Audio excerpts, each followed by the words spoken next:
L'approche Petite Ville de demain, qui est un dispositif au service des petites villes, illustre parfaitement la valeur ajoutée de notre association par rapport au débat public, à l'espace public et au petit public déployé. C'est-à-dire très clairement, la fracture numérique a été abordée sur la dimension petite ville par la relation humaine. C'est-à-dire que très clairement, on s'est rendu compte, on parle beaucoup d'électronisme, mais que l'électronisme en tant que tel est un révélateur en fait de fracture.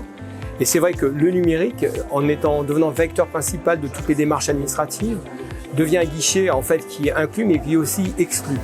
D'où l'importance, et on a travaillé beaucoup avec Mounir Maoudji et puis Cédrico sur une dimension de l'accompagnement pour réduire la fracture numérique qui n'oublie pas cette médiation humaine.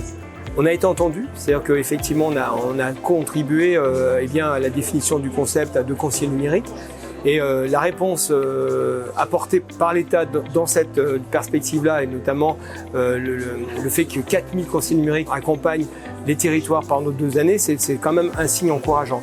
Bon, après, bien évidemment, il va falloir structurer, il va falloir former, et avec Aidant Connect également, il y a tout un écosystème qui ne se limite pas aux conseillers numériques qui arrive.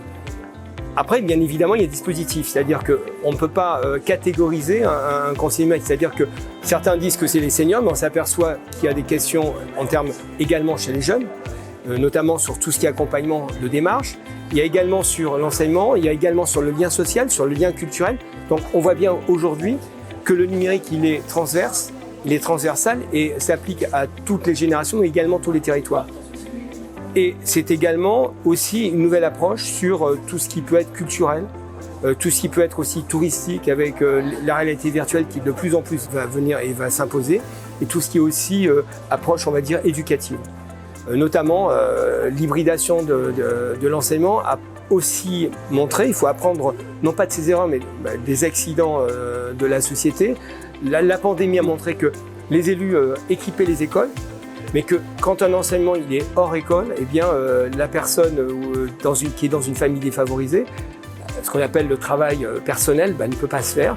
Et ça nous oblige aussi, nous, à revoir nos logiciels et nos approches par rapport à l'accompagnement de la jeunesse et sur des équipements, on va dire, qui s'adressent à tous.